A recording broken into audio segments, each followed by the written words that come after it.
Hello friend, स्वागत है आपका सीएनजी क्लासेस 12 पर। तो आज हम बिहार बोर्ड का जो क्लास 12 का आपका जो हिंदी है, हिंदी आपका है, इसी से चैप्टर नंबर 1 से लेकर 3 तक का हम ऑब्जेक्टिव प्रश्न पढ़ने वाले हैं। जो आपका पहला चैप्टर है बातचीत, और दूसरा चैप्टर है उसने कहा था, और तीसरा चैप्टर है संपूर्ण क्रांति। उस सब का ऑल ऑब्जेक्टिव प्रश्न पढ़ने वाले हैं हम इस वीडियो में। तो इससे आपका 1 से लेकर 3 चैप्टर का पूरा तैयारी आपका हो जाने वाला है, और इससे बाहर कोई भी प्रश्न नहीं आएगा। अगर आप साइंस है, आर्ट्स है, कॉमर्स है, किसी भी स्ट्रीम से आप इस वीडियो को लास्ट तक देखिए, ताकि आपका एक भी प्रश्न ना मिस हो। तो चलिए हम अब देखना स्टार्ट करते हैं। सबसे पहला जो चैप्टर है बातचीत पार्ट से पहले हम देखना स्टार्ट करेंगे ऑब्जेक्टिव प्रश्न। उससे पहले आप वीडियो को लाइक कर लीजिए, लाइक करके एक अपने दोस्तों के पास भी शेयर कर दीजिए, और न्यू स्टूडेंट चैनल को सब्सक्राइब कर लेंगे। और अगर आप व्हाट्सएप ग्रुप में ज्वाइन नहीं है तो डिस्क्रिप्शन में लिंक मिलेगा, आप वहाँ से जाकर व्हाट्सएप ग्रुप ज्वाइन कर लीजिएगा। और यहाँ पर हिंदी है, इसका चैप्टर वाइज ऑब्जेक्टिव प्रश्न पढ़ना चाहते हैं तो उसका भी एक प्लेलिस्ट बनाई हुई है, जो जिसका लिंक हम डिस्क्रिप्शन में दे रखे हैं, तो वहाँ से जाकर आप देख सकते हैं। और चलिए हम देखना अब स्टार्ट करते हैं ऑब्जेक्टिव प्रश्न। देखिए आपका सबसे पहला चैप्टर नंबर 1 से हम ऑब्जेक्टिव प्रश्न देखने वाले हैं बातचीत। देखिए चैप्टर नंबर 1 है बातचीत, और इसी से हम पहले ऑब्जेक्टिव प्रश्न देखेंगे। मतलब बातचीत जो पार्ट आपका खत्म हो जाएगा, उसके बाद देखेंगे उसने कहा था खत्म हो जाने के बाद संपूर्ण क्रांति से, यानी आपका जो 3 चैप्टर का इसमें से हम ऑब्जेक्टिव प्रश्न देखने वाले हैं। तीनों चैप्टर को बारी बारी से पढ़ेंगे। तो सबसे पहला चैप्टर है बातचीत, और इससे हम ऑब्जेक्टिव प्रश्न को देखना स्टार्ट करते हैं। सबसे पहला प्रश्न है, कौन सी रचना बालकृष्ण भट्ट की नहीं है? कौन सी रचना बालकृष्ण भट्ट की नहीं है? ए में नूतन ब्रह्मचारी, बी में 100 अजान 100 जान। लगभग 1 घंटे का ये क्लास होगा, आपको लास्ट तक बने रहना है ताकि आपको एक भी प्रश्न ना छूटो। तो चलिए अब देखना स्टार्ट करते हैं कि कौन सी रचना बालकृष्ण भट्ट की नहीं है। तो ए में है नूतन ब्रह्मचारी, बी में 100 अजान 100 जान, सी में सद्भाव का अभाव, और डी में परीक्षा गुरु। तो कौन सी रचना है जो बालकृष्ण भट्ट की नहीं है? तो देखिए परीक्षा गुरु है। देखिए हम आपको डिटेल में लिख दिए हुए ताकि आपको पूरे अच्छे से समझ में आए कि परीक्षा गुरु है वो उनकी नहीं है। परीक्षा गुरु लाला श्रीनिवास दास की रचना। देखिए कितने अच्छे तरीके से हम लिख दिए हुए ताकि आपको पूरा भी दिक्कत ना हो पढ़ने में, आपका कॉन्सेप्ट भी क्लियर हो जाए। तो ये आपका हो जाएगा ऑप्शन नंबर डी हो जाएगा इसका राइट आंसर। अब चलिए अगला प्रश्न पर चलते हैं। अगला प्रश्न है 2 नंबर में, कौन सी रचना बालकृष्ण भट्ट की है?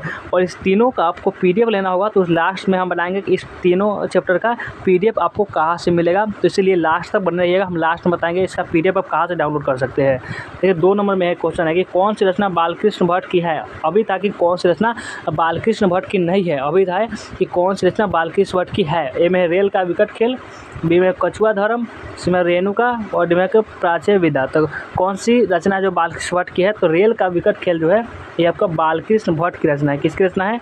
बालकृष्ण भट्ट की रचना है। आपका ऑप्शन नंबर ए हो जाएगा इसका राइट आंसर। और चलिए अगला प्रश्न देख सकते हैं, यहाँ पे हम लिख भी दिए हुए हैं ताकि आपका एक भी गलती से भी आपका एक मिस्टेक से क्वेश्चन गलत ना हो। आपका ऑप्शन नंबर ए हो जाएगा इसका राइट आंसर। और चलिए अब आइए अगला प्रश्न पर कि अगला प्रश्न में क्या दिया हुआ है उसको भी हम देखते हैं। अगला प्रश्न 3 नंबर में है कि बालकृष्ण भट्ट किस युग के रचनाकार है? ए में भारतेंदु युग, बी में प्रेमचंद्र युग, सी में द्विवेदी युग, और डी में इनमें से कोई नहीं।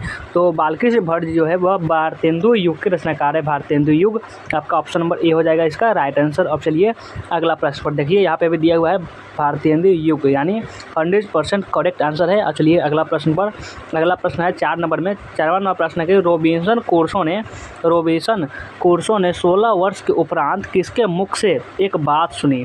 रोबिन्सन क्रूसो ने 16 वर्ष के उपरांत 16 वर्ष के बाद किसके मुख से एक बात सुनी? ए में फ्राइडे के, बी में संडे के, सी में एडिसन के, और डी में स्टील के। किसके मुख से बात सुनी थी? वह सुनी थी किसके मुख से? फ्राइडे के मुख से। जब वे बहुत सारे 16 वर्ष हो गया था मनुष्य की आवाज़ सुने, तो फिर फ्राइडे के जब मुख से आवाज़ सुने तब वो लगा कि हम मानव है। आपका ऑप्शन नंबर ए हो जाएगा इसका राइट आंसर। और चलिए अगला प्रश्न पर आइए। अगला प्रश्न जो है आपका 5वां नंबर प्रश्न है कि 5वां नंबर प्रश्न में यह बोला जा रहा है बातचीत के माध्यम से, क्या है प्रश्न में कि बातचीत के माध्यम से बालकृष्ण भट्ट क्या बतलाना चाहते हैं? बताइए बातचीत जो पार्ट है आपका, उसके माध्यम से जो आपका बालकृष्ण भट्ट है वह क्या बतलाना चाहते हैं?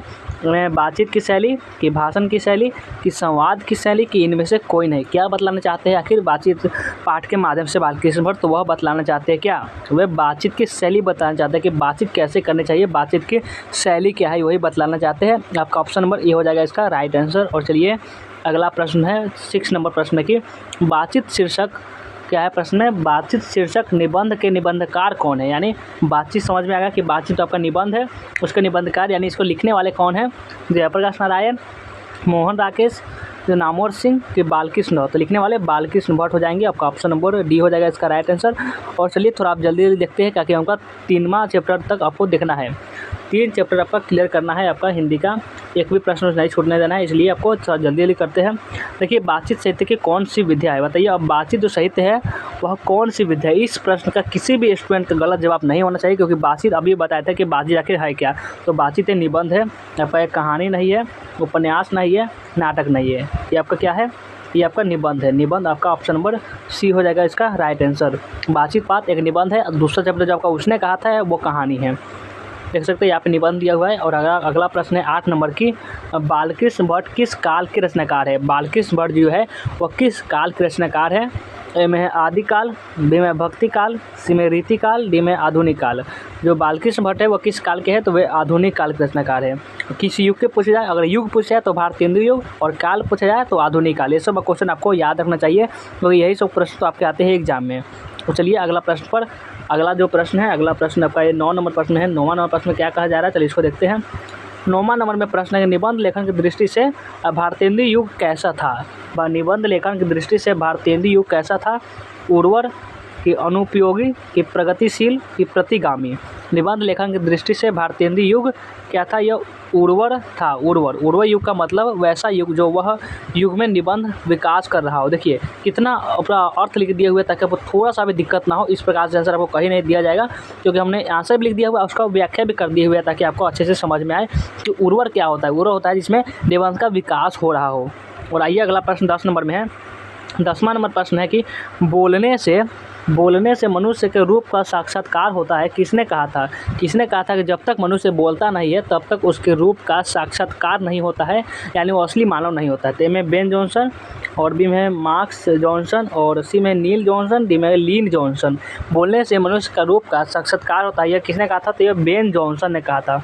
और एक एडिसन है, एक आपका इसी में से है एडिसन, एक इसमें एडिसन है। एडिसन क्या कहे थे, एडिसन कहे थे कि असल बातचीत सिर्फ 2 व्यक्तियों में हो सकती है, कि जब 2 व्यक्ति होता है तभी खुल के बातचीत होती है। तो इसलिए आपका पूछा जाए कि एडिसन का क्या मत था, तो एडिसन मानते थे कि असल बातचीत सिर्फ 2 व्यक्तियों में हो सकती है। और आइए अगला प्रश्न है, अगला प्रश्न 11 नंबर में है। 11 नंबर प्रश्न में क्या कहा जा रहा है, चलिए देखते हैं। और कमेंट में आंसर लगाते हुए भी चलिएगा, ताकि आपको भी हमको भी पता चले कि आपका आंसर सही है या गलत। बालकृष्ण भट्ट ने किस पत्रिका का संपादन किया था।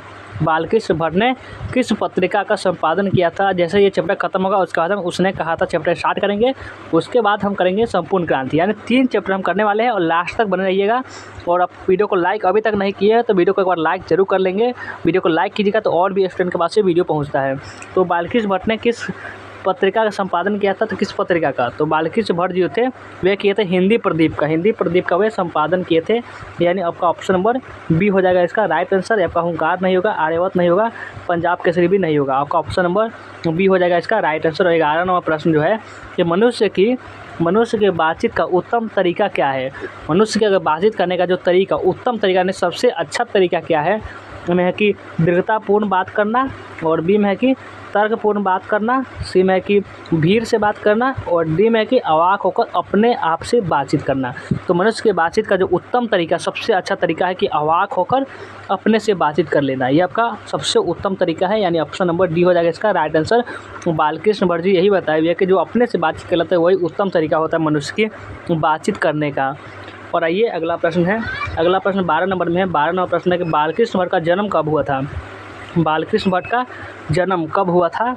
ए में है कि 23 जून 1844 को, बी में 23 जून 1884 को, सी में 20 जुलाई 1902 को, और डी में 18 सितंबर 1834 को। बालकृष्ण भट्ट का जन्म कब हुआ था, तो बालकृष्ण भट्ट का जन्म 23 जून 1844 को हुआ था। आपका ऑप्शन नंबर ए हो जाएगा इसका राइट आंसर। और आइए अगला प्रश्न पर, अगला प्रश्न है 13 नंबर में कि कौन सी रचना बालकृष्ण भट्ट की है। कौन सी रचना है जो बालकृष्ण भट्ट की है। इनमें है रेल का विकट खेल, कछुआ धर्म, रेणुका, प्राच्य विधा। क्या उन्हें मतलब कौन सी रचना है जो बालकृष्ण भट्ट जी लिखे हुए हैं, तो वह कौन सी रचना है, तो वह रचना है रेल का विकट खेल। यह क्वेश्चन पहले भी आया था कि कौन सी रचना बालकृष्ण भट्ट की है, तो यह भी था रेल का विकट खेल। आपका ऑप्शन नंबर ए था। और आइए अगला प्रश्न पर, अगला जो प्रश्न है आपका इस प्रकार से दिया गया है 14 नंबर प्रश्न में। 14 नंबर प्रश्न है कि संवाद में सबसे महत्वपूर्ण क्या है, बताइए। संवाद में सबसे महत्वपूर्ण क्या है। ए में तर्क, बी में जिज्ञासा, सी में आत्मीयता, और डी में प्रवाहपूर्ण भाषा। संवाद में सबसे जो महत्वपूर्ण है वह क्या है, तो संवाद में सबसे महत्वपूर्ण आत्मीयता होता है। क्या होता है, आत्मीयता सबसे ज़्यादा महत्वपूर्ण होता है संवाद में। आपका option number C is the right answer. Option number C हो जाएगा इसका राइट आंसर। और चलिए अगला प्रश्न पर चलते हैं। अगला प्रश्न जो है आपका इस प्रकार से 15 नंबर प्रश्न है कि संयोगिता स्वयंवर रचना है। संयोगिता स्वयंवर किसकी रचना है? एम है कि बालकृष्ण भट्ट की, प्रताप नारायण मिश्र की, श्रीनिवास दास की और मैथिली शरण गुप्त की। संयोगिता स्वयंवर रचना किसकी है? तो यह रचना संयोगिता स्वयंवर जो हो जाएगा किसकी रचना? श्रीनिवास दास की रचना है। ये आपका इसमें लेखक नहीं है, लेकिन बालकृष्ण भट्ट जो इसकी व्याख्या करते हैं उससे में बताते हैं श्रीनिवास दास की संयोगिता स्वयंवर इनकी ही रचना है। और अगला प्रश्न है 16 नंबर में। 16 नंबर में जो प्रश्न है कि बालकृष्ण भट्ट ने एंट्रेंस परीक्षा कब उत्तीर्ण की थी? बालकृष्ण भट्ट ने जो एंट्रेंस की जो परीक्षा थी वो कब उत्तीर्ण की थी? ए में 1867 में, बी में 1872 में, सी में 1870 में और डी में 1854 में। तो कब की थी बालकृष्ण भट्ट ने एंट्रेंस परीक्षा कब उत्तीर्ण की थी? तो ये उत्तीर्ण की थी इन्होंने 1866 में। कब की थी? 1866 ईस्वी में बालकृष्ण भट्ट ने 1867 में प्रयाग के मिशन स्कूल से एंट्रेंस की परीक्षा। देखिए पूरा व्याख्या कर दिए हुए कहीं से भी क्वेश्चन पूछा जाएगा तो आपसे ऐसा नहीं होगा कि आपसे नहीं बनेगा। और चलिए अगला प्रश्न पर 17 नंबर में जो प्रश्न है कि इनमें से कौन उपन्यास बालकृष्ण भट्ट जी के द्वारा रचित है?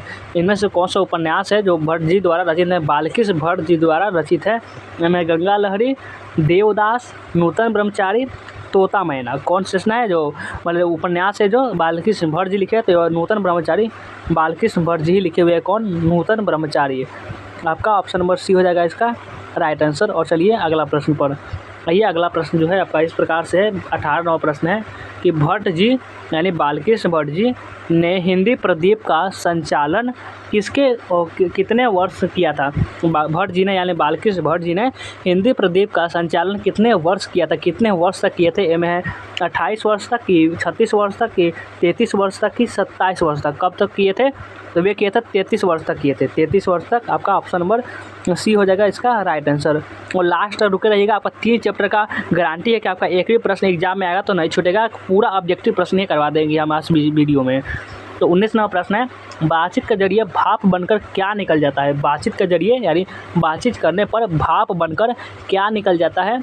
ए में क्लेश, बी में द्वेष, सी में मवाद और धुआं और डी में ईर्ष्या। बातचीत के जरिए भाप बनकर क्या निकल जाता है? तो भाप बनकर निकलने वाला चीज़ होता है मवाद और धुआं जो होता है बातचीत के जरिए यानी बातचीत करने पर भाप बनकर निकल जाता है। यानी आपका ऑप्शन नंबर सी हो जाएगा इसका राइट आंसर। और चलिए आते हैं अगला प्रश्न पर कि अगला प्रश्न में क्या दिया हुआ है। ये अगला प्रश्न है, ये आपका 20वां नंबर प्रश्न है कि 20वां नंबर प्रश्न में यह बोला जा रहा है कि बात करने का हुनर किसके यानी बातचीत करने का जो हुनर है सबसे अच्छा हुनर है। कुछ कहते हैं ना कि इसके पास तो यह हुनर है, बातचीत करने का हुनर किसके पास है? इनमें है कि अमेरिका वासियों के पास, अमेरिका के लोगों के पास, बी में कि जापानियों के पास यानी जापान के लोगों के पास, सी में यूरोप के लोगों के पास, कि डी में हमारे पास कि हम भारतीयों के पास। बात करने का जो हुनर है वह किसके पास है? तो वह यूरोप के लोगों के पास। वो हमारे पास भी नहीं है, वो यूरोप के लोगों के पास है। आपका ऑप्शन नंबर सी हो जाएगा इसका राइट आंसर। वो ऐसे बातचीत करते हैं, बहुत अच्छे तरीके से वो बातचीत करते हैं। देखिए यहाँ पर लिखा हुआ है यूरोप के लोगों के पास बातचीत करने का हुनर है। और आइए अगला प्रश्न है 21 नंबर प्रश्न है कि असल बातचीत सिर्फ 2 व्यक्तियों में हो सकती है। असल जो बातचीत यानी सबसे अच्छा बातचीत हमने पहले भी बताया था, लगभग 2 या 3 क्वेश्चन में बताया था कि असल बातचीत सिर्फ 2 व्यक्तियों में हो सकती है।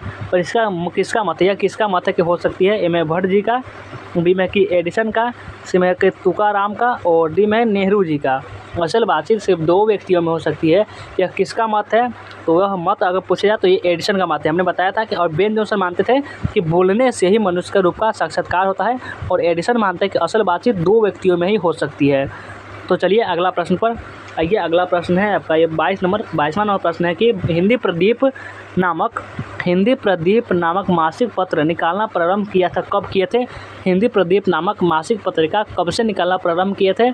में प्रताप नारायण मिश्र ने, बी में राजचरण गोस्वामी ने, सी में बालकृष्ण भट्ट ने और डी में भारतेंदु हरिश्चंद्र ने। तो हिंदी प्रदीप नामक मासिक पत्र निकालना प्रारंभ कब किए थे? कौन किए थे? तो ये बालकृष्ण भट्ट ने किए थे। आपका ऑप्शन नंबर सी हो जाएगा इसका राइट आंसर। और चलिए अगला प्रश्न है, देखिए आपको व्याख्या भी कर दिए हुए, पढ़िए एक बार कि बालकृष्ण भट्ट ने भारतेंदु हरिश्चंद्र की प्रेरणा से हिंदी वर्धनी सभा प्रयाग की ओर से 1877 में हिंदी प्रदीप नामक मासिक पत्र निकालना प्रारंभ किया। देखिए पूरा व्याख्या ऐसा आपको कहीं नहीं मिलेगा, ढूंढ कर जाएगी, क्योंकि हमने पूरा व्याख्या कर दिया। इसमें से आपका एक भी प्रश्न आएगा तो अभी एग्जाम में तो आप अच्छे से बना दीजिएगा।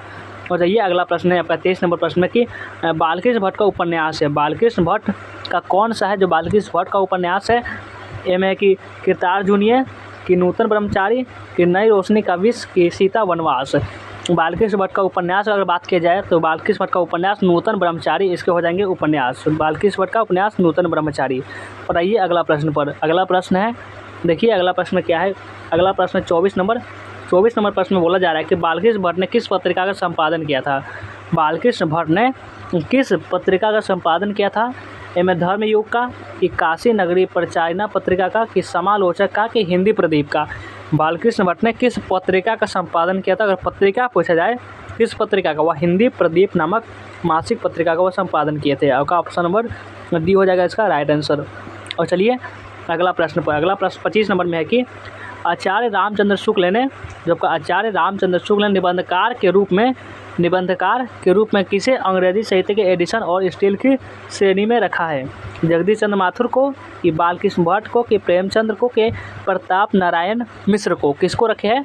आचार्य रामचंद्र शुक्ल ने निबंधकार के रूप में किसे अंग्रेजी साहित्य के एडिशन और स्टील के श्रेणी में रखे हैं। तो वे रखे हैं बालकृष्ण भट्ट के रखे हैं श्रेणी में। और आइए अगला प्रश्न पर कि अगला प्रश्न क्या है उसको भी हम देखते हैं। अगला प्रश्न देखिए, अगला प्रश्न 26 नंबर प्रश्न है, इस चैप्टर का जैसे खत्म होगा हम उसने कहा तो चैप्टर स्टार्ट करेंगे। आपका 26 नंबर प्रश्न है, बालकृष्ण भट्ट के पिता का क्या नाम था। बेनी प्रसाद भट्ट, टेनी प्रसाद भट्ट, कि सैनी प्रसाद भट्ट। बालकृष्ण भट्ट के पिता का नाम बता दीजिए। तो इसका पिता का नाम था बेनी प्रसाद भट्ट, जो काफ़ी आपके एग्जाम में पूछा जा चुका है। आपका ऑप्शन नंबर बी हो जाएगा इसका राइट आंसर। और आइए अगला प्रश्न पर। अगला देखिए सकते हैं यहाँ पे हम लिखे हुए हैं ताकि आपका मिस्टेक ना हो जाए। आपका उत्तर बी है और बेनी प्रसाद भट्ट है। और चलिए अगला प्रश्न है 27 नंबर, दमयंती स्वयंवर किस लेखक की रचना है। तो चंद्र शर्मा गुलेरी की, ये मल्लेज यानी मल्लेज जी जो है जो हंसते हुए मेरा अकेलापन लिखे हुए हैं, किसी में कि बालकृष्ण भट्ट, हिंदी में भगत सिंह। तो दमयंती स्वयंवर ये आपका बालकृष्ण भट्ट का ही रचना हो जाएगा। बालकृष्ण भट्ट ही लिखे थे दमयंती स्वयंवर को। और चलिए एक बात है आपका योगिता स्वयंवर है उसको श्रीनिवास दास जी लिखे हैं। और आइए अगला प्रश्न पर। अगला प्रश्न में जो बोला जा रहा है आपका 28 नंबर प्रश्न है।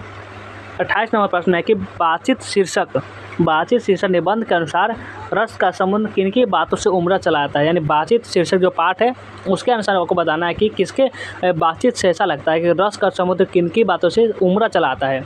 दो हम सहेलियों की बातचीत में, कि दो पुरुषों की बातचीत में, कि दो बच्चों की बातचीत में, कि दो मूर्खों की बातचीत में। बताइए किसके बातचीत से रस का समुद्र उमड़ा चला आता है। तो ये दो हम सहेलियों के बातचीत से, जो आपका ऑप्शन नंबर ए में दिया हुआ है। ऑप्शन नंबर ए इसका हो जाएगा राइट आंसर। और चलिए अगला प्रश्न पर चलते हैं। अगला प्रश्न 29 नंबर में है कि कौन सी रचना बालकृष्ण भट्ट द्वारा रचित नहीं है। कौन सी रचना है जो बालकृष्ण भट्ट द्वारा रचित नहीं है। पद्मावती, डी में वेणी संहार, सी में मेघदूतम और डी में मेघनाथवध। और कमेंट में आंसर भी लगाते हुए चलिएगा कौन सी रचना बालकृष्ण भट्ट की नहीं है। तो नहीं अगर पूछा जाए तो नहीं, मेघदूतम जो है ये बालकृष्ण भट्ट की रचना नहीं हो जाएगी। आपका ऑप्शन नंबर सी हो जाएगा इसका राइट आंसर। और आइए अगला प्रश्न है, देखिए अगला प्रश्न आपका इस प्रकार से 30 नंबर प्रश्न है कि बालकृष्ण भट्ट की रचना बातचीत क्या है।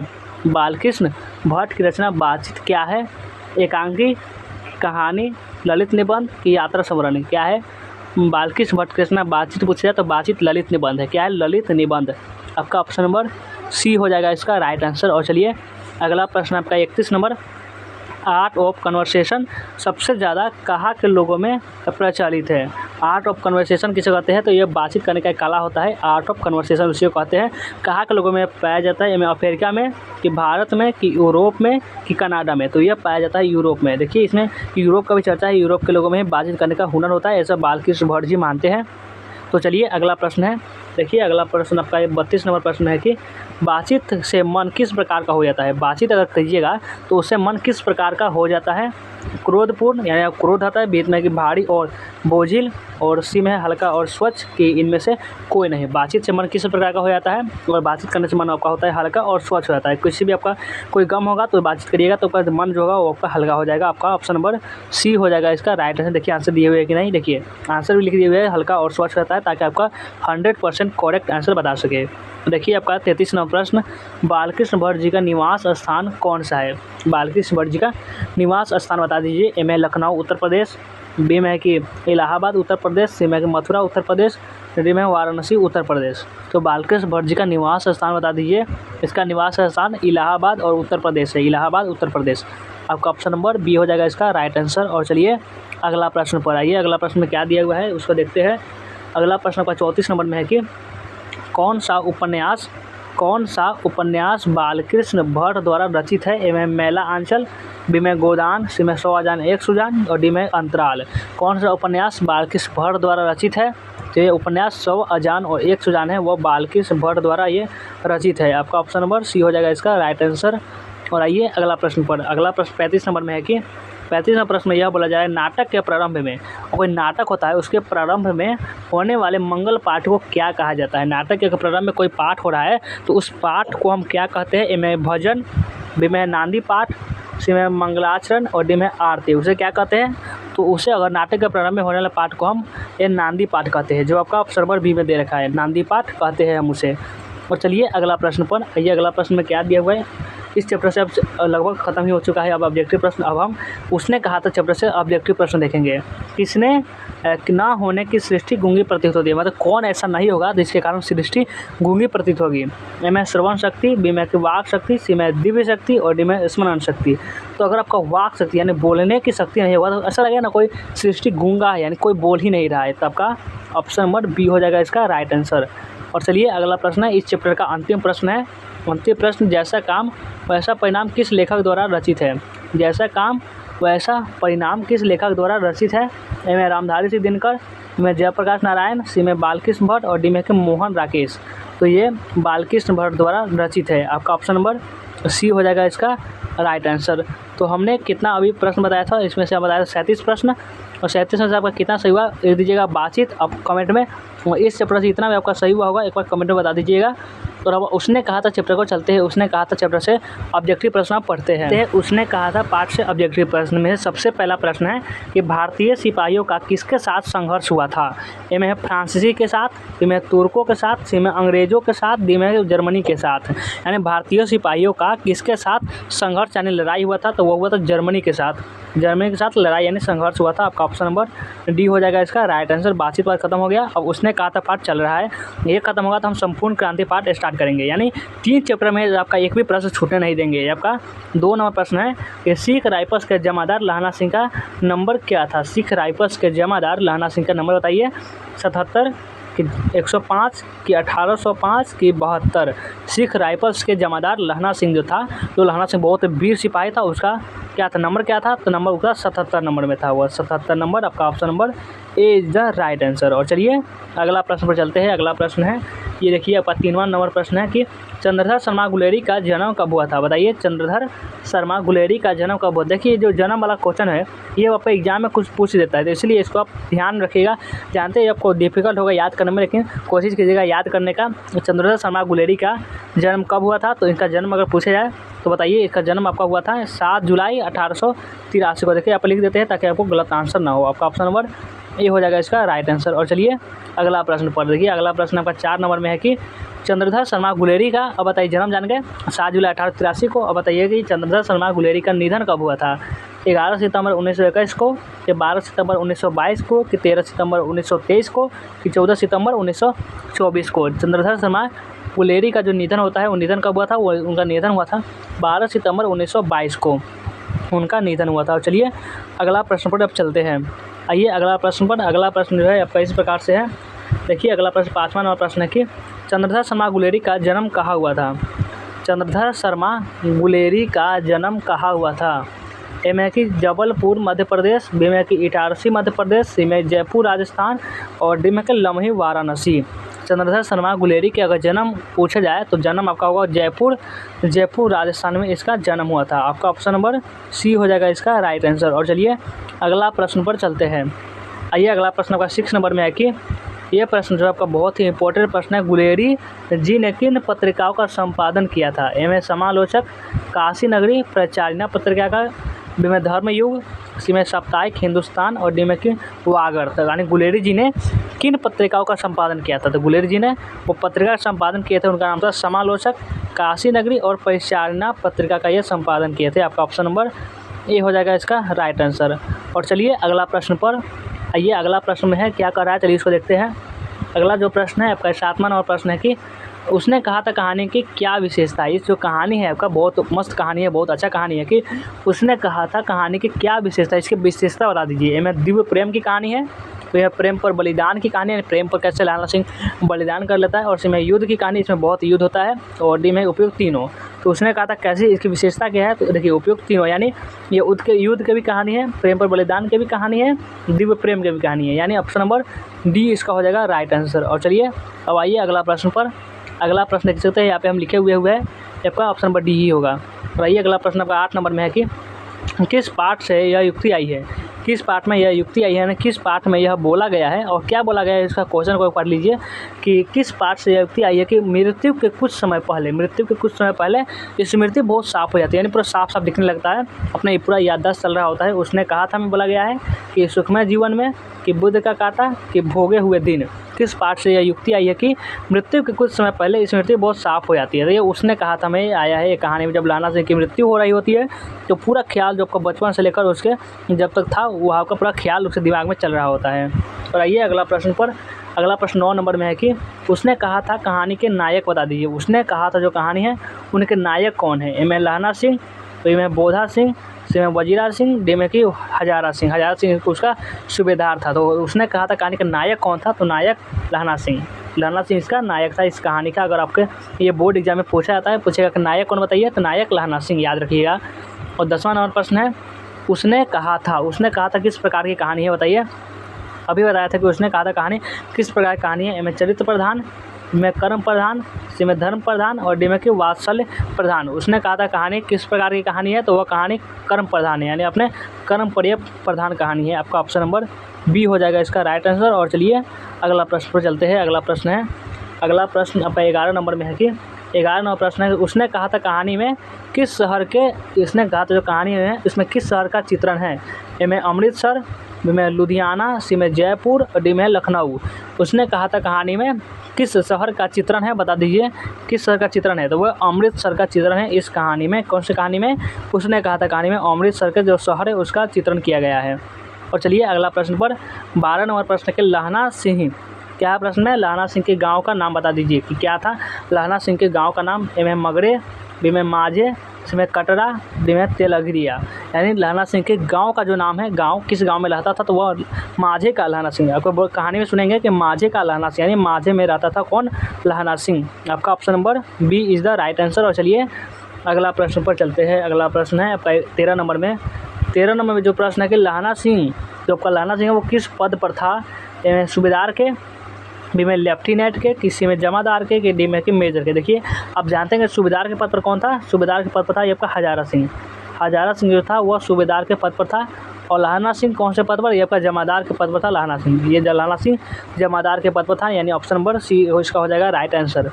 और आइए अगला प्रश्न 14 नंबर में है कि लहना सिंह की मृत्यु किसके गोद में हुई थी, लहना सिंह की मृत्यु किसके गोद में हुई, कीरत सिंह के, कि वजीरा सिंह के, कि अंतर सिंह के, कि मोहिब सिंह के। लहना सिंह की जो मृत्यु हुई थी वो किसके गोद में हुई थी, तो ये हुई थी आपका वजीरा सिंह के। जब वो अपने कांधे अपना जो पैर पर होता है उसको गोर रखा बैठा था लहना सिंह का, उसी समय उसकी मृत्यु हो रही थी। बहुत ही जख्मी घाव लग गया था गोली से, इसलिए उसकी मृत्यु हो गई थी। और आपका ये देखिए यहाँ पे लिखा भी हुआ है वजीरा सिंह, ताकि आपको गलत आंसर ना हो। और चलिए अगला प्रश्न पर आते हैं। देखिए अगला प्रश्न है 15 नंबर में। 15 नंबर प्रश्न है कि पलटन का विदूषक कौन था। पलटन का विदूषक, यानी विदूषक कहने का जो मतलब होता है, विदूषक कहने का मतलब होता है मजाकिया, यानी मजाक करने वाला विदूषक, उसी को हम बोलते हैं। तो पलटन का यानी जो सेना का पलटन था जो लहना सिंह का था, उसका मजाकिया कौन था, तो इनमें हजारा सिंह, इसका तो आपका सूबेदार था। सी में है कि अवतार सिंह, सी में वजीरा सिंह और डी में कुलदीप सिंह। पलटन का विदूषक कौन था, तो ये था आपका कौन, ये वजीरा सिंह था, जिसकी गोद में लहना सिंह की मृत्यु हुई थी, यही पलटन का विदूषक था। आपका ऑप्शन नंबर सी हो जाएगा इसका राइट आंसर। और चलिए अगला प्रश्न पर चलते हैं। अगला प्रश्न 16 नंबर में है कि सूबेदार हजारा सिंह के लड़के का नाम बता दीजिए। सूबेदार हजारा सिंह के लड़के का क्या नाम था, बोधा सिंह, और बी में कि महा सिंह, सी में कि कीरत सिंह, डी में गिरधारी सिंह। सूबेदार हजारा सिंह के जो लड़के का नाम, यानी सूबेदार हजारा सिंह का जो बेटा था उनका नाम क्या था, तो उनका नाम था ये बोधा सिंह। इसको भी आपको पूछा जाता है कि बोधा सिंह किनका बेटा था, तो ये सूबेदार हजारा सिंह का बेटा था। और चलिए अगला प्रश्न पर देखिए, अगला प्रश्न में क्या कह रहा है। अगला प्रश्न 17 नंबर में है कि जर्मन लेफ्टिनेंट को किसने मार गिराया था। जर्मन लेफ्टिनेंट को किसने मार गिराया, ए में सूबेदार ने, बी में कि बोधा सिंह ने, सी में लहना सिंह ने और डी में कि वजीरा सिंह ने। जर्मन लेफ्टिनेंट को किसने मार गिराया, तो ये लहना सिंह ने जर्मन लेफ्टिनेंट को मार गिराया था। आपका ऑप्शन नंबर सी हो जाएगा इसका राइट आंसर। और चलिए अगला प्रश्न पर चलते हैं। अगला प्रश्न का है 18 नंबर में है कि गुलेरी जी की कितनी कहानियाँ हैं। गुलेरी जी की कितनी कहानियाँ हैं। ए में 2, बी में 3, सी में 4 और डी में 5। गुलेरी जी की कितनी कहानियाँ हैं, तो गुलेरी जी की कहानियाँ पूछे है तो ये 3 कहानियाँ हैं। 3 कहानियाँ हैं गुलेरी जी लिखे हुए, तीनों बहुत ही ऐसे कहानी है। एक है आपका सुखमय जीवन और एक है बुद्धू का कांटा और एक है उसने कहा था। तीनों कहानियाँ हमको भी याद है और आपको भी याद रहना चाहिए। चलिए अगला प्रश्न पर चलते हैं। आइए अगला प्रश्न है आपका 19 नंबर प्रश्न के उसने कहा था किस वर्ष की रचना है। उसने कहा था कहानी की रचना किस वर्ष हुई थी। ए में है कि 1915 में, बी में 1920 में, सी में 1922 में और डी में 1925 में। तो उसने कहा था कहानी की रचना 1915 में हुई। देखिए हमको भी कैसे अभी तक हम याद करके रखे हुए ताकि आपको अच्छे से बता सके। देखिए 1915 है और यहाँ पे भी देखिए सही आंसर है, बिल्कुल सही आंसर है। 1915 में ही उसकी हुई थी। और चलिए अगला प्रश्न पर आइए। 20वां नंबर प्रश्न के लाना सिंह किस देश की ओर से युद्ध कर रहा था। लाला सिंह जो युद्ध कर रहा था वो किसके तरफ से था। युद्ध किसके तरफ से कर रहा था। ए में है पंजाब, बी में इंग्लैंड, सी में कश्मीर और डी में फ्रांस। तो किसके ओर से लड़ रहा था। लाला सिंह लड़ रहा था इंग्लैंड की ओर से। इंग्लैंड की तरफ से लाला सिंह लड़ रहा था। आपका ऑप्शन नंबर बी हो जाएगा इसका राइट आंसर। और चलिए अगला प्रश्न पर चलते हैं। अगला जो प्रश्न है आपका ये 21 नंबर प्रश्न है कि लड़का और लड़की की भेंट कहाँ हुई थी। लड़का और लड़की में जो भेंट यानी एक दूसरे से कहाँ मिले थे। ए में कि चौक पर, गली में, सड़क पर कि ट्रेन में। तो लड़का और लड़की की भेंट हुई थी वो चौक पर हुई थी। जब वे दही लेने गया था और अपनी रसोई के लिए बढ़िया लेने गई थी तो उस पर भेंट होती है चौक पर। सूबेदार मतलब वही सूबेदार नहीं, लहना सिंह और एक सूबेदार ने जो लड़की था उसका भेंट हुई थी। आपका ऑप्शन नंबर ए इसका हो जाएगा राइट आंसर। और चलिए अगला प्रश्न पर 22 नंबर में प्रश्न है कि लड़की कहाँ रहती थी। जो आपको सूबेदार था जो जिसकी भेंट चौक पर हुई थी वो लड़की कहाँ रहती थी। ए में अंतर सिंह के बैठक में, बी में नानी की कोठी में, कि बी में मगरे में, कि मामा के घर में। लड़की कहाँ रहती थी, तो लड़की रहती थी अंतर सिंह की बैठक में। अंतर सिंह जो था उनके मामा थे, उनके बैठक में वे रहती थी। आपका ऑप्शन नंबर ए इसका हो जाएगा राइट आंसर। और चलिए अगला प्रश्न पर चलते हैं। अगला प्रश्न 23 नंबर में है कि देखिए नकली लड़ाई के पीछे यानी जो लाना सिंह जो नकली लड़ाई बता रहा था, नकली लड़ाई के पीछे लाना सिंह कहाँ शिकार पर गया था। ए में जगाधारी, बी में अमृतसर, सी में रोहतक और डी में जालंधर। नकली लड़ाई के पीछे लाना सिंह कहाँ गया था शिकार पर, तो वह थे आपका शिकार पर गए थे जगाधरी वे शिकार पर गए थे। लाना सिंह जब वे जो भेष बदल कर जो बहरूपिया आया था उसके तरफ से उसको फंसाने के लिए बोल रहे थे कि हमने जगाधरी गए थे, कहाँ पर, शिकार पर गए थे। और देखिए आपका ये 24 नंबर प्रश्न है कि पंडित चंद्रधर शर्मा गुलेरी की कहानी कौन सी है। पंडित चंद्रधर शर्मा गुलेरी की कहानी कौन सी है। ए में जूठन, बी में रोज, सी में उसने कहा था और डी में तिरिच। तो पंडित चंद्रधर शर्मा गुलेरी की कहानी उसने कहा था है। आपका ऑप्शन नंबर सी हो जाएगा इसका राइट आंसर। और अब चलिए अगला प्रश्न पर देखिए। अगला प्रश्न में क्या कह रहा है। अगला प्रश्न है 25 नंबर प्रश्न है चंद्रधर शर्मा गुलेरी की लिखी कौन सी कहानी नहीं है। चंद्रधर शर्मा गुलेरी की लिखी कौन सी कहानी नहीं है। ए में उसने कहा था, बी में बुद्ध का कांटा, सी में सुखमय जीवन, डी में तिरिच। चंद्रधर शर्मा गुलेरी की लिखी कौन सी कहानी नहीं है, तो कौन सी कहानी नहीं है। तिरिच जो है आपका ये नहीं है, क्योंकि तिरिच उदय प्रकाश जी की रचना है। उदय प्रकाश जी तिरिच की रचना किए थे। ये उसने कहा था वाला पंडित चंद्रधर शर्मा गुलेरी नहीं किए थे। और चलिए अगला प्रश्न है 26 नंबर में जो प्रश्न है कौन सी कहानी हिंदी कहानी के विकास में मील का पत्थर मानी जाती है। देखिए मील का पत्थर वही कहानी मानी जाती है, बहुत फेमस कहानी हो, बहुत हिट कहानी हो, और कौन सी कहानी हिंदी कहानी के विकास में मील का पत्थर मानी जाती है।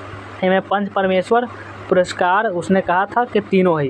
तो कौन सी कहानी मील का पत्थर मानी जाती है, तो उसने कहा था जो कहानी है वो इतना फेमस हो गया कहानी के मील का पत्थर इसको माना गया है। इसी कहानी से कहानी समझा कि कहानी भी बहुत ही अच्छा होता है पढ़ने में। और चलिए अगला प्रश्न पर चलते हैं। अगला प्रश्न 27 नंबर में है कि तेरी कुरमाई हो गई किस कहानी के संबंधित है। तो इसमें बोला जाता है कि तेरी कुरमाई हो गई है वो किस कहानी से संबंधित है। बताइए कि ये कौन बोलता है, एक बार कमेंट बताइएगा कि तेरी कुरमाई हो गई है यह कौन बोलता है। तो इसमें है कि सिपाही की माँ, यानी कहाँ से संबंधित है, सिपाही की माँ, कि उसने कहा था कि तिरिच की जूठन। तेरी कुरमाई हो गई है वह किस कहानी से संबंधित है, तो ये उसने कहा तो जब कहानी है यही से संबंधित है। इसी कहानी में जो लाना सिंह बोलता है कि क्या तेरी कुरमाई हो गई, इसे बोलता है लाना सिंह, किस लड़की से बोलता है। और चलिए अगला प्रश्न आपका 28 नंबर में है कि उसने कहा था कहानी के कहानीकार कौन है। प्रेमचंद्र, अज्ञय, जैनेन्द्र, चंद्रधर शर्मा गुलेरी। तो उसने कहा था कहानी के कहानीकार चंद्रधर शर्मा गुलेरी है। आपका ऑप्शन नंबर डी हो जाएगा इसका राइट आंसर। और चलिए अगला प्रश्न पर चलते हैं। अगला प्रश्न देखिए, अगला प्रश्न है 29 नंबर प्रश्न है गुलेरी जी किस गांव के मूल निवासी थे। गुलेरी जी किस गांव के मूल निवासी थे। ए में है फतेहपुर, बी में कि गुलेर, सी में मनेर और डी में गहमेर। तो गुलेरी जी किस गांव के मूल निवासी थे? सबसे आसान प्रश्न है, बच्चा वाला प्रश्न है, क्योंकि देखिए गुलेरी और गुलेर, तो इसे भी आपको कोई इसका भी आंसर गलत करेगा क्या कि ये गुलेरी जी कहाँ के थे? तो गुलेर के थे। इतना आपको आंसर, इतना आपको। चलिए ये आपका तीसरा नंबर प्रश्न है कि कछुआ धर्म किसकी कीर्ति है? कछुआ धर्म किसकी कीर्ति है? इस चैप्टर खत्म होने के बाद हम संपूर्ण क्रांति पाठ से पढ़ेंगे, इसलिए आपसे निवेदन है कि आप लास्ट तक बने रहिएगा। आपका एक भी प्रश्न 3 चैप्टर से नहीं छूटेगा, तीनों चैप्टर हम आपको अच्छे से क्लियर करा देंगे। देखिए कछुआ धर्म किसकी कीर्ति है, बता दीजिए एक बार कि कछुआ धर्म किसकी कीर्ति है? प्रताप सिंह मिश्र की, कि बालकृष्ण भट्ट की, कि रामचंद्र शुक्ल की, कि चंद्र शर्मा गुलेरी की? कछुआ धर्म किसकी कीर्ति है? तो बताइए। कछुआ धर्म चंद्रशेखर शर्मा गुलेरी की कीर्ति है। किसकी कीर्ति? चंद्रशेखर शर्मा गुलेरी की ये कीर्ति है। और चलिए अगला प्रश्न पर आइए कि अगला प्रश्न है आपका इस प्रकार से प्रश्न है 31 नंबर प्रश्न है कि पुरानी हिंदी रचना है, पुरानी हिंदी किसकी रचना है? इनमें रामचंद्र शुक्ल की, कि हजारी प्रसाद द्विवेदी की, कि नामवर सिंह की, कि चंद्रशेखर शर्मा गुलेरी की? तो पुरानी हिंदी चंद्रशेखर शर्मा गुलेरी की रचना है। नामवर सिंह की नहीं है, हजारी प्रसाद द्विवेदी की नहीं है, ये रामचंद्र शुक्ल का भी नहीं है। आपका ऑप्शन नंबर डी हो जाएगा इसका राइट आंसर। और चलिए अगला प्रश्न पर 32 नंबर प्रश्न है कि कौन सा निबंध गुलेरी रचित नहीं है, यानी कौन सा निबंध है जो गुलेरी जी के द्वारा रचित नहीं है? इनमें देवानाथ प्रिय की मजदूरी और प्रेम, इसमें पुरानी हिंदी की मारसी मोहित कुठाऊ। कौन सी निबंध है जो गुलेरी द्वारा रचित नहीं है? तो कौन सी कहानी हो जाएगा? मजदूरी और प्रेम, ये उनके द्वारा रचित नहीं है। आपका ऑप्शन नंबर बी हो जाएगा इसका राइट आंसर। और चलिए अगला प्रश्न पर आइए कि अगला प्रश्न है आपका 33 नंबर, जो क्या कह रहा है, चलिए इसको भी देखते हैं। 33 नंबर प्रश्न है कुरमाई का अर्थ बता दीजिए कि कुरमाई का क्या अर्थ होता है? ए में मंगनी, बी में विवाह, सी में कड़वी बात, कि डी में दहेज? कुरमाई का जो अर्थ होता है वह क्या होता है? कुरमाई का अर्थ मंगनी होता है। जान गए कि कुरमाई का पूछ रहा है कि तेरी कुरमाई हो गई, यानी राजा से पूछ रहा होता है कि तेरी क्या मंगनी हो गई है, यह पूछ रहा होता है। आपका ऑप्शन नंबर ए हो जाएगा इसका राइट आंसर। और चलिए 34 नंबर प्रश्न पर चलते हैं। सरकार ने सूबेदार को ज़मीन कहाँ दी थी? सरकार थे वे सूबेदार को ज़मीन कहाँ दी थी? तो इनमें संजलपुर में, कि अवालपुर में, कि जलालपुर में, कि लायलपुर में? सरकार ने सूबेदार को ज़मीन लायलपुर में दी थी। ये सब क्वेश्चन आपको याद कर लीजिएगा, तो आपका एक भी प्रश्न नहीं छूटने वाला है। पूरे बुक से हम लाए हुए हैं, ये जितना भी ऑब्जेक्टिव प्रश्न जितना भी बना है सभी प्रश्नों को ला दिए हैं। एक बार देखिए 35 नंबर प्रश्न में कि चंद्रधर शर्मा गुलेरी किसके अभिभावक बनकर मेयो कॉलेज अजमेर में आए थे? तो राजा भोज के, कि राजा हरि सिंह के, कि खेतरी के नामालिक राजा जय सिंह के, कि राजा देवगुप्त के? चंद्रधर शर्मा गुलेरी किसके अभिभावक बनकर मेयो कॉलेज अजमेर में आए थे? तो ये खेतरी के नाबालिग राजा जय सिंह के अभिभावक बनकर कॉलेज में मेयो कॉलेज अजमेर में आए थे। तो चलिए अब अगला प्रश्न पर चलते हैं। अगला प्रश्न 36 नंबर में है, उसने कहा था, शीर्षक कहानी में है, या किसने कहा कि उद्यमी उठ और सिगड़ी में कोले डाल? उसने कहा तो जो कहानी है उसमें यह बात कौन कहता है कि उद्यमी उठ और सिगड़ी में कोले डाल? इनमें वजीरा सिंह, कि सूबेदार ने, कि सूबेदार हजार सिंह, की डी में बोधा सिंह? उसने कहा था कहानी में कौन कहता है कि उद्यमी उठ और सिगड़ी में कोले डाल? तो ये सूबेदार हजार सिंह कहता है। आपका ऑप्शन नंबर सी हो जाएगा इसका राइट आंसर। और चलिए अगला प्रश्न पर चलते हैं। अगला प्रश्न देखिए कितना नंबर में है आपका, देखिए ये 37 नंबर प्रश्न है। अब खत्म होने वाला है इस चैप्टर से, अब आपका संपूर्ण क्रांति चैप्टर स्टार्ट होगा। चंद्रशेखर शर्मा गुलेरी किस सदी के प्रमुख लेखक थे? 15वीं सदी, 16वीं सदी, 19वीं सदी, कि 20वीं सदी?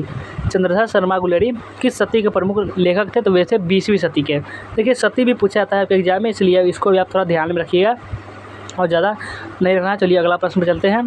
देखिए 38 नंबर प्रश्न के बिना फेरे होना बिगड़ता है और बिना लड़े सिपाही, यह पंक्ति किस कहानी में से है? तो आप जानते होंगे कि ये लाला सिंह बोलता है कि बिना लड़े घोड़ा बिगड़ता है और बिना लड़े सिपाही, तो इसलिए आपका ऑप्शन नंबर डी हो जाएगा इसका राइट आंसर। और चलिए ये आपका हुआ, हमने 38 प्रश्न बताए, इसमें से आपका कितना सही हुआ कमेंट में बता दीजिएगा कि उसने कहा था पाठ से हमको इतना सही हुआ।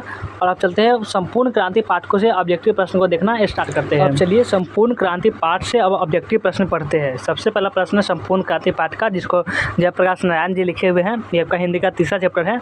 किसे लोकनायक के नाम से जाना जाता है? किसे लोकनायक के नाम से जाना जाता है?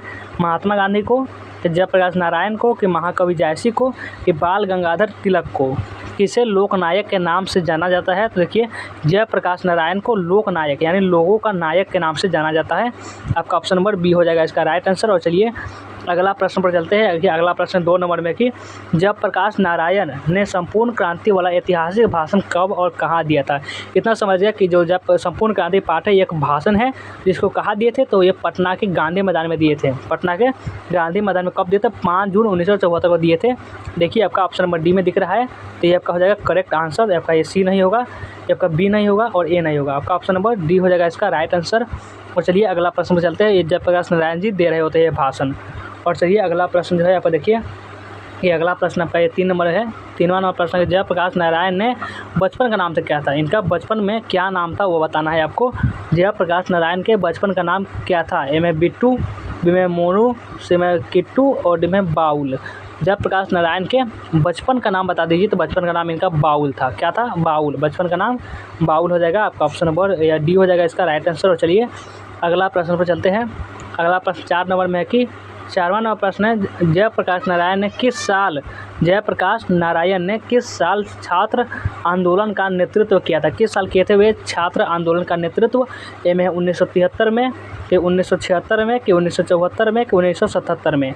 जयप्रकाश नारायण ने किस साल छात्र आंदोलन का नेतृत्व किया था? किस साल किए थे? वे किए थे 1974 में छात्र आंदोलन का नेतृत्व किए थे। और इस चैप्टर का आखिरी चैप्टर है, इसमें से आपका ऑब्जेक्टिव प्रश्न खत्म हो जाएगा। लास्ट तक बने रहिएगा। इस चैप्टर से भी आपका एक भी प्रश्न नहीं छूटना चाहिए। लास्ट तक जितना भी प्रश्न वगैरह आएंगे, लगभग 40 प्रश्न इस चैप्टर से रहेगा।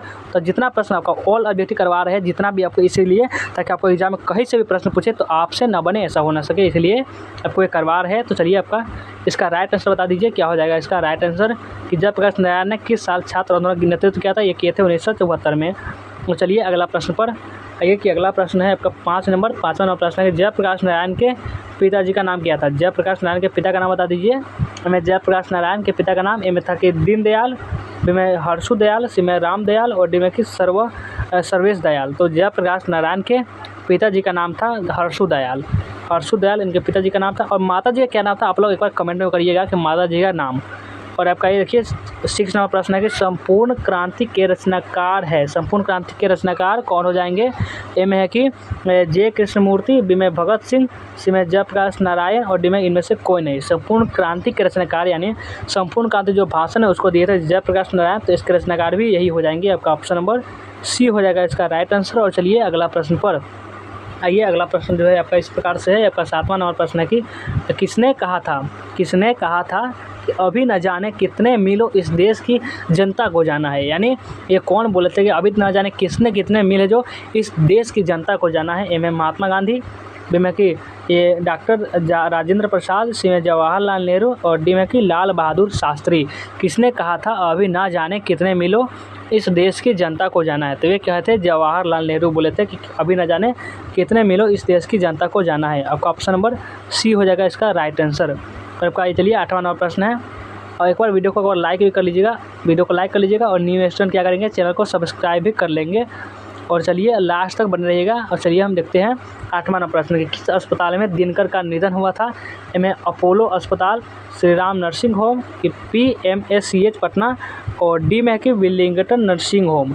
किस अस्पताल में दिनकर का निधन हुआ था बताइए? तो विलिंगटन नर्सिंग होम में दिनकर का निधन हुआ था। आपका ऑप्शन नंबर डी हो जाएगा इसका राइट आंसर। और चलिए अगला प्रश्न पर आइए। अगला प्रश्न में क्या दिया हुआ है? अगला प्रश्न 9 नंबर में है कि 9वां नंबर प्रश्न में यह बोला जा रहा है जयप्रकाश नारायण को किसका दलाल कहा जाता है? ए में रूस का, बी में ब्रिटेन का, सी में जापान का और डी में अमेरिका का। जयप्रकाश नारायण को किसका दलाल कहा जाता है? देखिए जयप्रकाश नारायण गए थे अमेरिका में पढ़ने और इसीलिए इनको दलाल भी कहा जाने लगा लोगों के द्वारा कि ये अमेरिका का दलाल है। तो इसलिए आपका ऑप्शन नंबर डी यानी जयप्रकाश नारायण को अमेरिका का दलाल कहा जाने लगा। तो चलिए अगला प्रश्न 10 नंबर में है कि 10वां नंबर प्रश्न में बोला जा रहा है कि जयप्रकाश नारायण के स्वास्थ्य पर निगरानी रखने वाले डॉक्टर का क्या नाम था? देखिए जयप्रकाश नारायण थे वह हमेशा बीमार रहते थे, इसलिए उनके स्वास्थ्य पर निगरानी रखने के लिए एक डॉक्टर रखा गया था। उस डॉक्टर का नाम क्या था? मैं डॉक्टर इरफान, मैं डॉक्टर रहमान, डॉक्टर मकबूल, ये डॉक्टर एजाज। क्या नाम था? उनका डॉक्टर का नाम था डॉक्टर रहमान। आपका ऑप्शन नंबर बी हो जाएगा इसका राइट आंसर। और चलिए अगला प्रश्न पर चलते हैं। देखिए अगला प्रश्न लिखा भी हुआ है डॉक्टर रहमान। चलिए अगला जो प्रश्न है, अगला प्रश्न 11 नंबर में है कि देखिए इस प्रश्न में कि जयप्रकाश नारायण जी को किस पर भाषण सुनकर अमेरिका जाने की प्रेरणा मिली थी। देखिए कभी किसी न किसी को तो प्रेरणा बनाना ही पड़ता है कि जयप्रकाश नारायण जी को किसका भाषण सुने थे कि उनको अमेरिका जाने का ये ख्याल आया कि हमको अमेरिका जाकर भी पढ़ सकते हैं। तो एम स्वामी रामतीर्थ के, कि स्वामी सत्यदेव के, कि स्वामी विवेकानंद के, कि स्वामी सहजानंद के। जयप्रकाश नारायण को किसका भाषण सुनकर अमेरिका जाने की प्रेरणा मिली थी। तो स्वामी सत्यदेव के जब ये भाषण सुने थे उनको अमेरिका जाने की प्रेरणा मिली थी। आपका ऑप्शन नंबर बी हो जाएगा इसका राइट आंसर। और चलिए अगला प्रश्न पर चलते हैं कि अगला प्रश्न में क्या दिया हुआ है। ये 12 नंबर प्रश्न है। फ्री प्रेस के मालिक कौन थे, बता दीजिए। फ्री प्रेस के मालिक कौन थे? आत्मानंद जी, कि शिवानंद जी, कि शिवानंद गोस्वामी, कि सदानंद जी, कि शारदानंद गुप्त। फ्री प्रेस के जो फ्री प्रेस का होता है उसका मालिक कौन थे? उसके मालिक का नाम था सदानंद जी। सदानंद जी फ्री प्रेस के मालिक थे। तो आपका ऑप्शन नंबर सी हो जाएगा इसका राइट आंसर। और चलिए अगला प्रश्न पर अब चलते हैं। हम लोग को फटाफट से देखना है क्योंकि आपका ये तीसरा चैप्टर है। ब्रेन ऑफ मुंबई किसे कहा जाता है? ब्रेन ऑफ बॉम्बे भी लिखा जा सकता है आपके एग्जाम में, या ब्रेन ऑफ मुंबई भी कहा जा सकता है। तो किसे कहा जाता है? उमाशंकर दीक्षित को, कि शीला दीक्षित को, कि सुरेंद्र दीक्षित को, कि हृदय नारायण दीक्षित को। किसको कहा जाता है क्या? Brain of Mumbai. तो ब्रेन ऑफ मुंबई उमाशंकर दीक्षित को ये कहा जाता है। आपका ऑप्शन नंबर ए इसका हो जाएगा राइट आंसर। और चलिए अगला प्रश्न पर चलते हैं। अगला प्रश्न 14 नंबर में है कि जयप्रकाश नारायण ने आईएससी की परीक्षा कहाँ से पास की थी? जयप्रकाश नारायण जो थे वो आईएससी की परीक्षा कहाँ से पास की थी? एम की Patna college, Patna science college, के हिंदू विश्वविद्यालय, के बिहार विद्यापीठ से। जयप्रकाश नारायण ने आईएससी की परीक्षा बिहार विद्यापीठ से पास की थी। आपका ऑप्शन नंबर डी हो जाएगा इसका राइट आंसर। तो चलिए अगला प्रश्न पर चलते हैं। अगला प्रश्न में है 15 नंबर प्रश्न के लेनिन की मृत्यु कब हुई थी? लेनिन की मृत्यु, देखिए ये इतिहास का क्वेश्चन लेकिन आपका हिंदी में भी इसमें बात किया गया है। जयप्रकाश नारायण अपने भाषण के दौरान बोलते हैं कि लेनिन की मृत्यु कब हुई थी, इसलिए लेनिन की मृत्यु कब हुई थी? एम 1925 में, ये आप 10th में भी पढ़े होंगे। बी में 1932 में, सी में 1938 में, और डी में 1924 में। लेनिन की मृत्यु हुई थी 1924 में। 1924 में लेनिन की मृत्यु हुई थी। और जब इनकी मृत्यु हुई तो जयप्रकाश नारायण मार्क्सवादी बन गए थे। और चलिए आपका 16 नंबर प्रश्न है जयप्रकाश नारायण मार्क्सवादी कब बने? देखिए हमने अभी बताया था जयप्रकाश नारायण 1924 में लेनिन की मृत्यु हुई थी और 1924 में जयप्रकाश नारायण मार्क्सवादी बन गए थे। तो आपका ऑप्शन नंबर डी हो जाएगा इसका राइट आंसर। आपका ये सी नहीं होगा, बी नहीं होगा, ए नहीं होगा। आपका ऑप्शन नंबर डी हो जाएगा इसका राइट आंसर। और चलिए चलते हैं अगला प्रश्न पर। देखिए अगला प्रश्न में क्या है, चलिए इसको देखते हैं। अगला प्रश्न 17 नंबर में है कि फणीश्वर नाथ रेणु की पुस्तक है। फणीश्वर नाथ रेणु की पुस्तक है। ए में कि सत्यकाम, बी में कुरुक्षेत्र, सी में कि उस जनपद का कवि हूँ, और डी में कि मैला आंचल। फणीश्वर नाथ रेणु की पुस्तक कौन हो जाएंगे? तो मैला आंचल फणीश्वर नाथ रेणु की पुस्तक है ये। देखो बहुत सारे पुस्तक होते हैं जो किसी लेखक का नहीं होता है, बल्कि आपका चैप्टर में इसका बात किया होता है उसी का पुस्तक दे दिया जाता है। 18 नंबर प्रश्न है 1974 में बिहार प्रदेश का मुख्यमंत्री कौन था? जब ये भाषण दे रहे होते हैं 1974 में, तो बिहार प्रदेश का मुख्यमंत्री कौन था? एम कि कृष्ण वल्लभ सहाय, अब्दुल गफूर, अनुग्रह नारायण सिंह, डी में महामाया प्रसाद। 1974 में बिहार प्रदेश का मुख्यमंत्री अब्दुल गफूर था। अब्दुल गफूर इसका हो जाएगा right answer. Option number B is the right answer. और चलिए अगला प्रश्न पर चलते हैं। अगला प्रश्न है देखिए 19 नंबर प्रश्न है कि जयप्रकाश नारायण का जन्म कब हुआ था? जयप्रकाश नारायण का जन्म कब हुआ था? ए में कि 11 अक्टूबर 1902 को, बी में कि 8 अक्टूबर 1904 को, सी में कि 8 सितंबर 1903 को, और डी में कि 18 अक्टूबर 1902 को। जयप्रकाश नारायण का जन्म कब हुआ था? तो इनका जन्म हुआ था 11 अक्टूबर 1902 को। ये सब आपको याद रखना है। तो कहते हैं 20वां नंबर प्रश्न है कि जयप्रकाश नारायण की पत्नी का नाम बता दीजिए। पिता का नाम क्या था? हर्षोदयाल था, और माता का नाम फूलरानी देवी, याद रखिएगा। और जयप्रकाश नारायण का पत्नी का नाम बता दीजिए। ए में लीलावती, बी में कि अमरावती प्रभा, और सी में प्रभावती देवी, डी में कि प्रभा सिन्हा। जयप्रकाश नारायण की पत्नी का नाम था प्रभावती देवी। इसको आप याद रखिएगा, यह हमेशा पूछा जाता है। इनका माता पिता और पत्नी का नाम तो पूछा ही जाता है, इसलिए आपका ऑप्शन नंबर सी हो जाएगा इसका राइट आंसर, और इसको याद कर लीजिएगा। और चलिए अगला प्रश्न पर देखिए। अब अगला प्रश्न 21 नंबर में है कि 40 प्रश्न बताने वाले, उसमें से हम 21 नंबर प्रश्न है कि रिकंस्ट्रक्शन ऑफ इंडियन पॉलिटी किसकी रचना है? रिकंस्ट्रक्शन ऑफ इंडियन पॉलिटी किसकी रचना है? तो जवाहरलाल नेहरू की, कि राम मनोहर लोहिया की, कि मदन मोहन मालवीय की, कि जयप्रकाश नारायण की।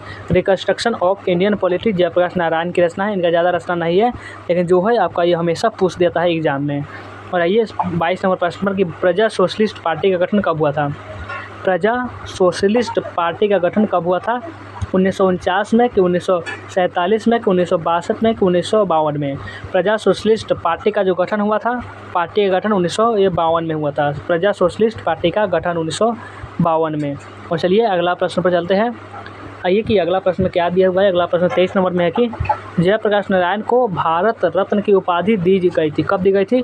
जयप्रकाश नारायण को भारत रत्न की उपाधि में 1990 में, 1998 में, 1978 में कि 1974 में? जयप्रकाश नारायण को भारत रत्न की उपाधि दी गई थी 1998 में। 1998 में दी गई थी भारत रत्न की उपाधि जयप्रकाश नारायण को। और आइए अगला प्रश्न पर देखिए। अगला प्रश्न है ये 24 नंबर प्रश्न है, उर्वशी किसकी रचना है? उर्वशी अगर रचना है जो किसकी रचना है? रामधारी सिंह दिनकर की कि मोहन लाल महतो वियोगी की कि सुमित्रा नंदन पंत की कि जयशंकर प्रसाद की? उर्वशी किसकी रचना हो जाएगा? तो उर्वशी रामधारी सिंह दिनकर की रचना है। देखिए इसमें से भी आपको दे दिया गया है कि रामधारी सिंह दिनकर की रचना उर्वशी है। रचना भी आपको थोड़ा याद कर लेना है ताकि रचना भी पूछा जाता है। तो माटी की मूर्ति किसकी रचना है? रामधारी सिंह दिनकर, रामवृक्ष बेनीपुरी, गजानन बाबा मुक्ति बोध कि आरसी प्रसाद सिंह? माटी की मूर्ति रचना रामवृक्ष बेनीपुरी जी की है। माटी की मूर्ति इनकी रचना है। ये सब क्वेश्चन आपको पूछा जाता है, एक भी प्रश्न नहीं छोड़ना है, सभी प्रश्नों को आपको याद कर लेना है। और आइए अगला प्रश्न पर चलते हैं। अगला प्रश्न है 26 नंबर प्रश्न के, दिनकर जी किस लिए प्रसिद्ध है? साहित्यिक रचना के लिए कि संगीत के लिए कि मूर्ति निर्माण के लिए कि उपन्यास लेखन के लिए? दिनकर जी किस लिए प्रसिद्ध है? दिनकर जी साहित्यिक रचना के लिए प्रसिद्ध है। साहित्यिक रचना करते थे इसलिए वे दिनकर जी प्रसिद्ध है। और चलिए अगला प्रश्न है 27 नंबर प्रश्न है कि जयप्रकाश नारायण को भारत की जनता किस नाम से याद करती है? वे चले गए तो भारत की जनता है वो उनको किस नाम से याद करती है? समाज नायक, देश नायक, लोक नायक, जननायक? जयप्रकाश नारायण को भारत की जनता किस नाम से याद करती है? तो वह याद करती है लोकनायक के नाम से। उनको लोकनायक भी नाम था और बचपन में बाउल नाम था। ये सब आपको याद रखिए, बचपन में उनको बाउल करके भी पुकारा जाता था। और 28 नंबर प्रश्न है कि जयप्रकाश जी जब बेल्लोर अस्पताल जा रहे थे, जब वे बेल्लोर अस्पताल के लिए रवाना हुए थे, वहाँ जा रहे थे तो वे कहाँ रुके थे? इनमें मद्रास, इनमें चेन्नई, ये पार्ट थे और ये मास्टर नगर। तो जयप्रकाश जी जब वेल्लोर के लिए जा रहे थे तो कहाँ रुके थे? तो वे रुके थे मद्रास में। मद्रास में अपने दोस्त के यहाँ पे रुके हुए थे, जहाँ पर उनका क्या हुआ था, वहाँ पे वे रुके थे। और चलिए अगला प्रश्न पर चलते हैं। अगला प्रश्न है 29 नंबर प्रश्न है कि संपूर्ण क्रांति का नारा किसने दिया था? संपूर्ण क्रांति का नारा किसने दिया था? दिनकर जी ने कि जयप्रकाश नारायण ने कि मोरारजी देसाई ने कि इनमें से कोई नहीं? संपूर्ण क्रांति का जो नारा था जो वह दिए थे कौन? जयप्रकाश नारायण जी। और कहाँ दिए थे? पटना के गांधी मैदान में दिए थे 5 जून 1974 को। और चलिए अगला प्रश्न 30 नंबर में है कि संपूर्ण क्रांति का ऐतिहासिक भाषण जयप्रकाश जी ने किस स्थान पर दिया था? हमने कितने बार बता चुके हैं कि कहाँ दिए थे। तो ये दिए थे गांधी मैदान पटना में और 5 जून 1974 को। याद कर रखिएगा, ये सब आपको थोड़ा मिस्टेक नहीं होना चाहिए। ये सब क्वेश्चन आपको इंपॉर्टेंट है और पूछा जाता है। और चलिए अगला प्रश्न है 31 नंबर प्रश्न है कि छात्र संघर्ष समिति का गठन किस लिए हुआ था? छात्र संघर्ष समिति का जो गठन बैठाया गया था, गठन किसके कारण हुआ था? इनमें कि छात्रों के अनुशासन के लिए, कि छात्रों के सत्ता प्राप्ति के लिए, कि छात्रों के ज्ञान वर्धन हेतु, कि छात्रों द्वारा सत्ता में भ्रष्टाचार और अशांति दूर करने हेतु? छात्र संघर्ष समिति का गठन किस लिए हुआ था? वह हुआ था छात्रों द्वारा सत्ता में भ्रष्टाचार और अशांति दूर करने हेतु। आपका ऑप्शन नंबर ये आपका डी हो जाएगा, इसका right answer option number D. और चलिए अगला प्रश्न पर चलिए। अब अगला प्रश्न पर आते हैं। अगला प्रश्न है 32 नंबर। इंडियन एक्सप्रेस के मालिक कौन थे? देखिए फ्री प्रेस के मालिक जानते हैं, फ्री प्रेस के मालिक सदानंद जी थे। और इंडियन एक्सप्रेस के मालिक कौन थे? रामनाथ गोयनका कि रामदास बिरला कि महेश डोलमिया कि डी में के राजेश्वर राव? तो इंडियन एक्सप्रेस के मालिक थे, उनका नाम था रामनाथ गोयनका उनके मालिक था। आपका ऑप्शन नंबर ये इसका हो जाएगा राइट आंसर। और चलिए अगला प्रश्न पर आते हैं। देखिए कि अगला प्रश्न में क्या कहा जा रहा है। अगला प्रश्न है 33 नंबर प्रश्न में है कि जयप्रकाश जी की हिंदू विश्वविद्यालय में प्रवेश क्यों नहीं चाहते थे? जयप्रकाश जी वो पढ़ करवाए थे अमेरिका से, तो वह हिंदू विश्वविद्यालय में क्यों नहीं दाखिला होना चाहते, क्यों प्रवेश नहीं लेना चाहते थे? कि वहाँ कठोर अनुशासन था, इसलिए कि वहाँ अराजकता थी, कि वहाँ सरकारी फंड प्राप्त होता था, कि उनका मन नहीं माना? बताइए जयप्रकाश जी हिंदू विश्वविद्यालय में प्रवेश क्यों नहीं चाहते? वह इसलिए उसमें नहीं जाना चाहते थे क्योंकि उन्हें सरकारी फंड प्राप्त होता है। उसमें वह स्वतंत्र नहीं था, वह कॉलेज स्वतंत्र नहीं था, तो इसलिए वह दाखिला भी नहीं लिए। और एक 34 नंबर प्रश्न है, जयप्रकाश नारायण रचित पाठ का नाम क्या है? हंसते हुए मेरा अकेलापन, प्रगति और समाज, प्रगति और समाज, संवादित या संपूर्ण क्रांति। जयप्रकाश नारायण रचित पाठ का नाम है संपूर्ण क्रांति, जो एक भाषण है। आपका ऑप्शन नंबर डी हो जाएगा इसका राइट आंसर। और चलिए अगला प्रश्न पर, अगला जो प्रश्न है आपका अगला प्रश्न 35 नंबर में है।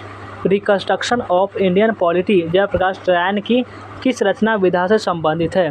Reconstruction of Indian polity Jayaprakash Narayan की किस रचना से संबंधित है? इनमें निबंध, इनमें कविता, इसमें उपन्यास, इनमें के नाटक। किस रचना से संबंधित है? वह संबंधित है कविता से, कविता से वह संबंधित है। आपका ऑप्शन नंबर बी हो जाएगा इसका राइट आंसर। और चलिए अगला प्रश्न पर चलते हैं। 36 नंबर प्रश्न है कि गरीब की बेरोजगारी बढ़ती जाती है, कहा गया है किसमें? कहा गया है कि गरीब की जो बेरोजगारी है वो बढ़ती जाती है। बातचीत में, कि शिक्षा में, कि संपूर्ण क्रांति में, कि प्रगति और समाज में। गरीब की बेरोजगारी बढ़ती जाती है, वह किसमें कहा गया है? वह संपूर्ण क्रांति में कहा गया है। संपूर्ण क्रांति में कहा गया है कि गरीब की जो बेरोजगारी है वह हमेशा बढ़ती ही जाती है। तो चलिए अगला प्रश्न पर, कि अगला प्रश्न में क्या दिया हुआ है चलिए देखते हैं। 37 नंबर प्रश्न है कि अपना देश पिछड़ा हुआ है, अपना देश क्या है? पिछड़ा हुआ है, बावजूद इसके कि हमने लोकतंत्र की स्थापना की है। कथन किस पाठ से संबंधित है? अपना देश पिछड़ा हुआ है, बावजूद इसके कि हमने लोकतंत्र की स्थापना की है। कथन किस पाठ से है? सिपाही की माँ, शिक्षा, संपूर्ण क्रांति, की प्रगति और समाज। तो ये आपका लिया गया है संपूर्ण क्रांति से यह युक्ति आई हुई है। तो आपका ऑप्शन नंबर सी हो जाएगा राइट आंसर। और चलिए अगला प्रश्न पर 38 नंबर प्रश्न है कि 38 नंबर प्रश्न में छात्र आंदोलन का नेतृत्व स्वीकार करते समय जयप्रकाश नारायण की स्थिति कैसी थी? जब ये छात्र आंदोलन नेतृत्व का स्वीकार करते हैं, हम छात्र आंदोलन का नेतृत्व करेंगे, उस समय उसकी स्थिति कैसी थी? बुढ़ापा और बीमारी, ये पूर्ण स्वस्थ, युवक की जर्जर। कैसी स्थिति थी उनकी? तो वह उस समय वह बुढ़ापा और बीमारी में थे। तभी उसका डॉक्टर थे, डॉक्टर रहमान, जो वहाँ पे बैठे हुए थे ताकि उसको कुछ हो तो वो अपना जल्दी से अपना कार्य करें। और चलिए अगला प्रश्न अब समाप्त होने वाला है। हमने आपका 3 चैप्टर अच्छे से क्लियर करा दिया है। आपका 39 नंबर प्रश्न है, दलविहीन लोकतंत्र किसका मूल उद्देश्य है? मार्क्सवाद तथा लेनिनवाद का, प्रगति और प्रगतिवाद का, पूंजीवाद का, कि में साम्यवाद का। तो क्या हो जाएगा इसका राइट आंसर? हो जाएगा मार्क्सवाद तथा लेनिनवाद का इसका हो जाएगा right answer. Option number A इसका हो जाएगा राइट आंसर। और चलिए अगला प्रश्न पर चलते हैं। देखिए ये आपका अंतिम प्रश्न है, ये आपका इस चैप्टर का अंतिम प्रश्न है। व्यक्ति से नहीं हमें तो नीतियों से झगड़ा है, सिद्धांत और झगड़ा है, कार्यों से झगड़ा है। युक्ति संभाषण किस समाजवादी का लेखक है? जयप्रकाश नारायण, नामवर सिंह, भगत सिंह, जय कृष्णमूर्ति। तो ये जो कहे थे कि व्यक्ति से नहीं हमें तो नीतियों से झगड़ा, ये जब जयप्रकाश नारायण अपने भाषण के दौरान ही बोल रहे होते हैं।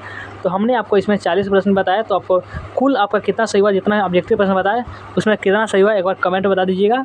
और आपका एक क्लास कैसा लगा? हमने 3 चैप्टर आपका बहुत ही अच्छे तरीके से क्लियर करा चुका है। इसमें कोई चैप्टर, कोई भी प्रश्न आपके एग्जाम में आएगा तो आप आसानी से बना सकते हैं। तो चलिए अब वीडियो को एंड करते हैं और मिलते हैं फिर किसी नेक्स्ट वीडियो में। एक बार वीडियो को लाइक भी कर लीजिएगा नहीं किए होंगे तो, और न्यू स्टूडेंट चैनल को सब्सक्राइब कर लीजिएगा। और कमेंट जरूर करना है, आप लोग कमेंट नहीं करते लेकिन आपको कमेंट करना है। सभी स्टूडेंट को क्या करना है? कमेंट करना है। चलिए अब वीडियो को एंड करते हैं।